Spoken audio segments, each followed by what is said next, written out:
Friends, ladies and gentlemen, honored guests, you're all vaccine champions. That's why you're here.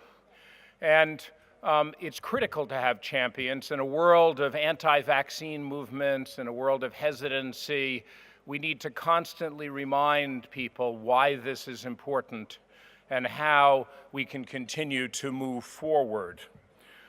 Before this MTR, over the last year, we've worked to try to gather vaccine heroes, and we're going to hear about those later. We had an exhibition that went on in Geneva showing pictures of vaccine heroes, and there was a book that's been given out to many of you that has listings of those, and you've seen the posters inside. We also decided to create a new Gavi tradition, a Lifetime Achievement Award for really outstanding work around vaccines to people who are dedicated to the work that Gavi represents, saving children's lives and protecting people across the world for infectious diseases. So the inaugural Gavi Hero Award goes to someone who many here know well and has played a critical role in the support of the Gavi mission over many years.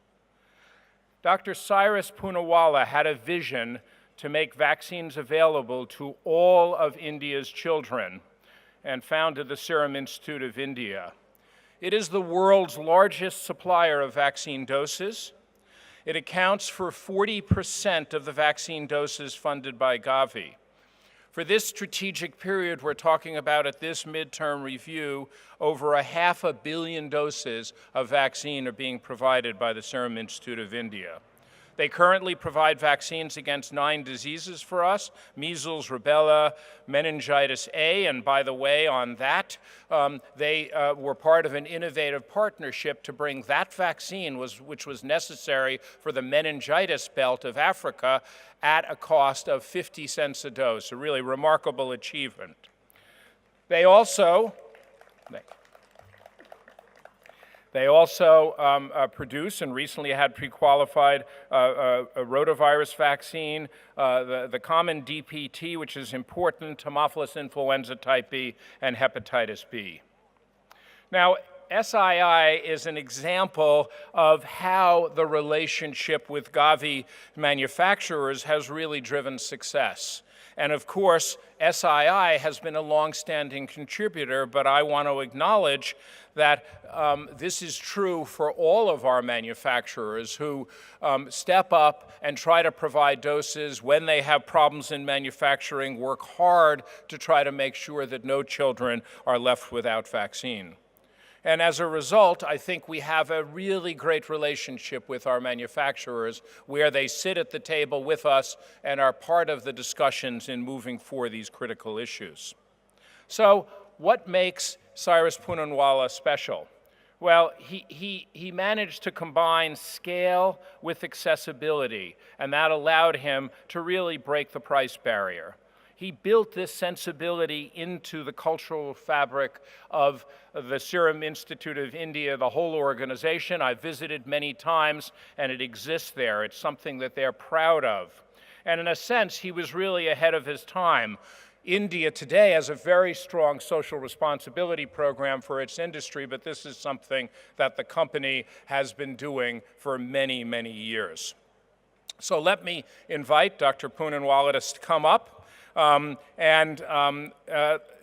think the real thing to say about him is that he has audacity and tenacity, and that's critical because that's what's necessary in something as complex as vaccine development. He's led the way, he's earned the admiration of the entire global health community, and I personally am really proud to present him the first Vaccine Hero Award.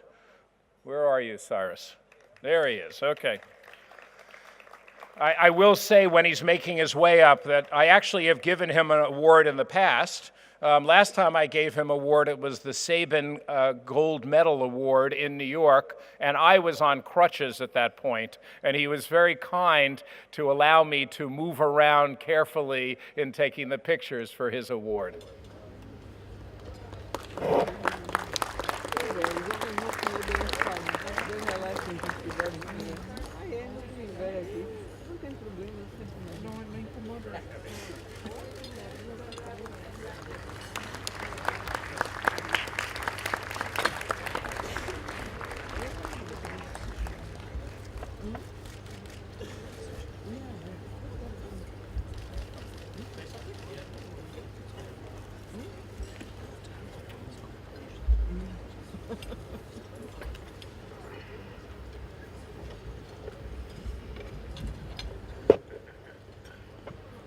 Honorable dignitaries, today present, ladies, gentlemen, I first of all be privileged to thank Dr. Nagozi and my friend Seth Berkley and the members of the Gavi board for having bestowed upon me this great honor. I also take this opportunity to thank Her Excellency Reem Al Hashmi for hosting this meeting at Abu Dhabi.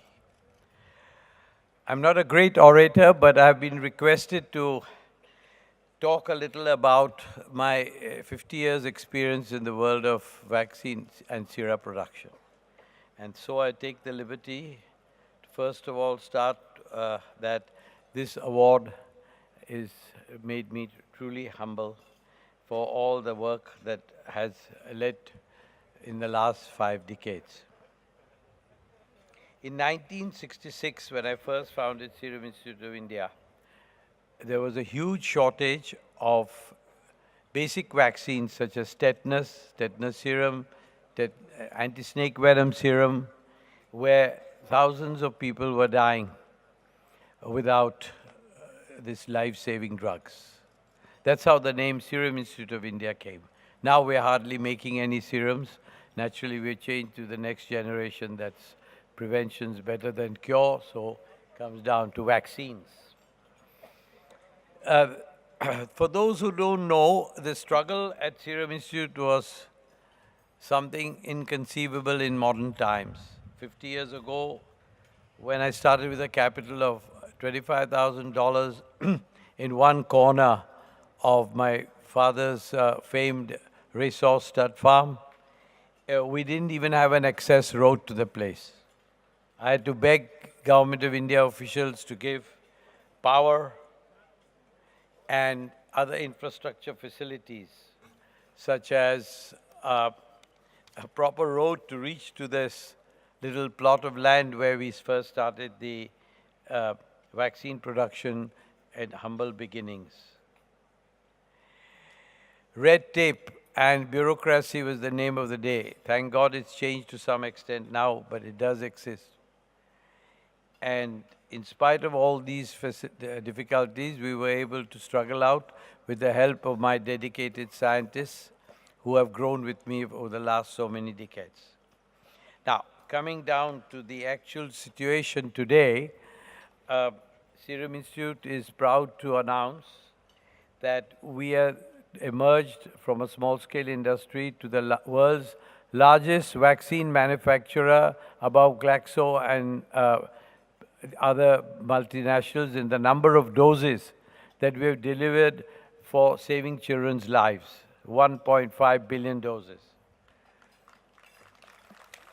spread over 150 countries globally.